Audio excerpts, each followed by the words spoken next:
Okay, good morning and welcome to Chaikin PowerFeed, your daily market digest. Today is Tuesday, May 15th, 2018. This is your host, Dan Russo, the Chief Market Strategist at Chaikin Analytics. You can follow me on Twitter at Dan_Russo_CMT.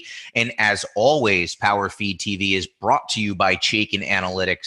You can get your free daily Chaikin PowerFeed at www.chaikinanalytics.com/PowerFeed TV. And it really would be a good tool to have because you can follow along with me here on a daily basis as we take you through what you need to know to get the market started. First, a quick recap of yesterday's action. U.S. equities were mostly higher in Monday trading. The Russell 2000 neared its record high set back in January before coming off a bit, though the S&P 500 still remains about 5% below its January peak. The Dow finished higher for the 8th straight session.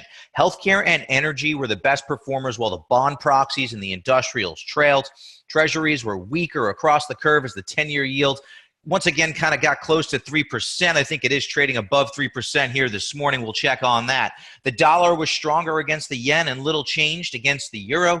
Gold down 20 basis points on the day, but WTI crude closed higher by 40 basis points, its highest level since November 2014. So turning to the S&P 500, let's look at the key levels as we always do. Support is in the 2658 to 2675 zone that we just took out. We've been highlighting for a few days that that was an important level to get through. The market did get through there as well as through 2710. And now we're testing the big one for us at 2741. That is resistance. The market did stall there yesterday. Our view remains and has been that the market was consolidating within the context of a secular uptrend. We want to see a break of 2741 to the upside to give us conviction that the market is in fact resuming that secular uptrend. If you're bearish, you're going to want to see us now pull through these support levels, decisively close below the 200-day moving average, and then take out the February low back here at 2533. That would give you conviction that the trend is in fact changing from bullish to flat to now bearish. I don't think we're out of the woods yet. The trend remains sideways in the near term, although the bulls do seem to have some short-term momentum. If they can punch through the 2741 level, that would be key. What's interesting to me is this shift that we're seeing here in momentum. This is a 14-day RSI, and it is working higher. It's made a series of higher lows. Recent strength has actually taken it above the 60 level. That is something that we have not seen on rally attempts throughout this consolidation. That is a bullish data point. Turning now to your market in a minute. You can receive this daily in an email as a PowerFeed subscriber. Stocks advance as the Russell 2000 nears its January highs. Trade headlines are starting to come back into focus. You know, they kind of got pushed to the back burner as earnings season was ongoing. Now as earnings season is closing, I think a lot more of the macro headlines will come to the fore, including U.S.-China relations. We will take a look at that. Keep an eye on that as well. The 10-year yield trades back over 3% this morning. Today, we spotlight the technology sector. Every Tuesday, in my note to Chaikin Analytics subscribers, I highlight a sector, but not just like, hey, how is the sector doing relative to the market? We kind of drill down at the industry level, look at some of the absolute trends, and highlight some stock ideas. So today's focus is on the technology sector. The technology sector is important. Obviously, it's 26% of the S&P 500. Futures this morning point to a slightly lower open.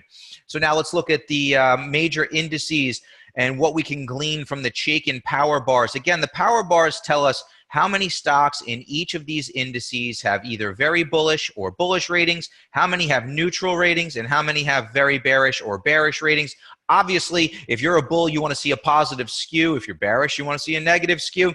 We do have a mixed market at the moment. For the Dow, 6 bullish for 8 bearish. The S&P 500 saw a little bit of deterioration on the day yesterday. 87 bullish or very bullish stocks for 106 very bearish or bearish stocks. NASDAQ, slight positive skew. Small caps have a positive skew. Again, one of our themes is of small cap outperformance. We continue to really kind of pound the table on that theme. I think a rising dollar as well as the trade concerns are incrementally bullish for small caps on a relative basis against large caps. They have been outperforming for about 6 months. I expect that to continue. As we said, yields were higher, bonds were lower yesterday. So according to the Chaikin Power Bar, small cap stocks remain somewhat more bullish than large cap stocks. The major indexes are mixed, and as we saw in our chart, obviously this consolidation tells you that there is a mixed message within the market. Really have had an inability to get any traction both to the downside or the upside. So now let's kind of move forward to our stock of the day. Every day, PowerFeed subscribers will receive a stock of the day from Chaikin Analytics. And today's stock of the day is Schneider National. It's a transportation stock. Closed at 28.23 yesterday, down 1.47%. But it does have a very bullish Chaikin Power Gauge rating. What exactly does that mean? That means it's likely to outperform the broader market over the next 3 to 6 months. You know, our 20-factor model gives us a rating every day, and the rating for Schneider is very bullish, and the Chaikin Power Gauge rating for Schneider International is very bullish due to very strong price volume activity. That's on our technical bucket, attractive financial metrics, and strong earnings performance. Schneider, ticker SNDR. Let's take a look at it on the chart. These are the charts that our subscribers receive in Chaikin Analytics. Very bullish power gauge rating. We have a strong trend in a strong industry, so at least we know we're fishing in the right pond. From there, we look at the bottom of the chart, and we can see the ribbon down here tells us where the stock has been over the past 12 months. This is a newly rated stock for us. Started picking up ratings in April with kind of a neutral. You can see the yellow, but we did in the May timeframe flip to a bullish rating, and that's what this green ribbon here tells us. Next, we want to see confirmation from how the stock is performing relative to the SPY, and that's what this level tells us here. If the stock is outperforming the SPY and the rating is bullish or very bullish, that tells us that the market agrees with our model. We call that the dynamic duo. That's a powerful combination for outperformance as well as absolute winners when looking for ideas on the long side. A bullish or very bullish stock that's outperforming the market is kind of where you want to be looking for ideas. Next, we have to kind of figure out what we want to do from a tactical standpoint, though, and then we have our overbought, oversold oscillator. Currently closer to overbought than it is to oversold, as the stock has had a nice move from $24 back in April to $28 or so. Currently, it is above a rising long-term trend line, so that is constructive. I would not be surprised to see the stock kind of move sideways here above support at the long-term trend line, kind of work off this overbought condition, and then set up a compelling entry point if it does in fact become oversold. Next, we want to see what the institutions are doing. That's what our Chaikin money flow indicator tells us. Green is bullish. That means institutions are buying the stock. Red is bearish. It's kind of a mixed picture here, you know, kind of as the stock has moved sideways after making a high back in the February time frame. Institutions trying to figure out what they want to do with the stock, maybe a little rebalancing of their portfolios, some weakness back in the February, March time frame, starting to see some money flow back into the stock. That's one we want to keep an eye on. Stock is consolidating here, you know, and it has support in the $26 to $24 level, and again back around just under 28 at the long-term trend line. To me, this is a stock you want to put on a bullish watch list as the stock becomes closer to oversold and remains above support. Maybe that sets up a compelling entry point. Schneider National, ticker SNDR, going on my bullish watch list today. Let's look at how the sectors have performed over the last 5 days. Every day, PowerFeed subscribers, you get a quick shot of how the main sectors have done over the past 5 trading days. Should be no surprise to see energy at the top of this list. Oil continuing to move higher, highest level since November 2014. That's going to pull the energy stocks along with it, and that is exactly what we're seeing here. Group is up about 4.5% over the past 5 days. Healthcare, seeing some positive money flows lately, and some financials. Financials kind of a function of what we have seen with yields. Yields continuing to move higher, kind of struggling around the 3% level, but our view is that as long as the 10-year yield is above 2.6 to 2.62%, the path of least resistance is higher. I actually see an opening for yields to move to 3.2% on the 10-year. This is not bearish for the equity markets. Media, internet headlines are going to report how rising rates are bearish for the equity markets. It's not bearish for the equity markets as a whole until we get closer to the 5% level. It is bearish, however, for certain sectors of the equity market, and that would be the bond proxies, in particular utilities, which are down 2% over the past 5 days as the markets rallied. Real estate down 20 basis points. A couple of days ago, I said, keep an eye out for real estate to begin to underperform as rates were moving higher.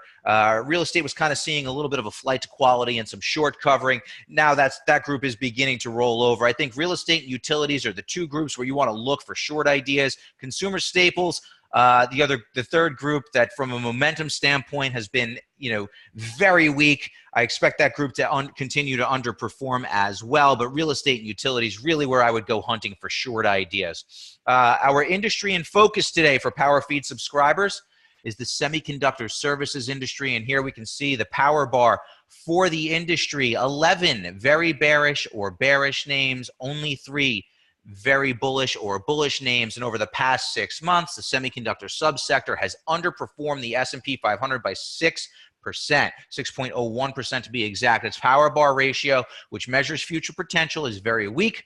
With more bearish than bullish stocks, it's currently ranked 21 of 21 subsectors that we look at, down 1 slot. This is an important group for the market. I've been harping on this a lot. Semiconductors are really a barometer for the economy. They've been key leadership through much of the bull market advance off the February 2016 lows. We really want to see this group regain its footing and begin to outperform to give us conviction that the secular bull market is resuming if we do in fact get above that 2741 level that I highlighted earlier. Some of the indicative stocks in this group: Cavium, ticker CAVM, Qualcomm, QCOM, and Integrated Devices, ticker IDTI, all with very bearish Chaikin power gauge ratings. Let's take a deeper dive on one of those now, Cavium. As you can see, the stock is rolling over from the highs it made at around $90. Very bearish power gauge rating, a weak trend in a weak industry. This is exactly where you want to go hunting for short ideas. Next up, we go to the bottom of the chart. The ribbon here tells us where the power bar has been over the past 12 months. We can see it's currently on its very bearish rating, and the market is in agreement with the model. Its stock began to underperform back in late April, early May, and we're seeing the underperformance intensify here.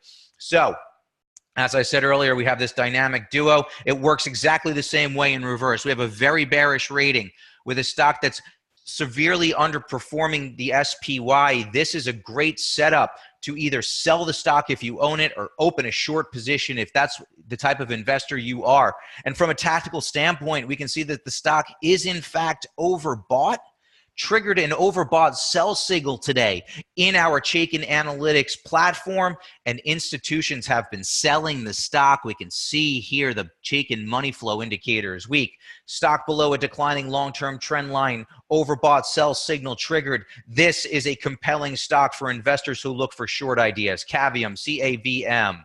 As I said, every Tuesday I rip apart a sector. Today's sector is the information technology sector, and you can see tech has been in a strong uptrend over the past 2 years. It's near its highs, which it made in March, by the way. Remember that the market made its high back here in January, but tech made a high in March, signaling its leadership and its outperformance.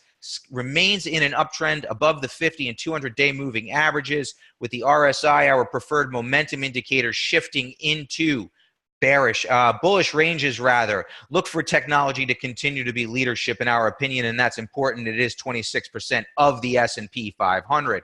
One of the indicative sectors is software. You can gain exposure to that group via the ETF IGV. You can see it here, outperforming the SPY. It is a little overbought. Maybe you want to wait for a pullback to the $175 level if you're an ETF trader, but it is above a long-term trend line. Take a look at IGV. Software has been leadership within the technology group. So one of the names that looks compelling there is VMware. Take a look at VMware on the long side. So every day you can get powerful, profitable stock ideas and more.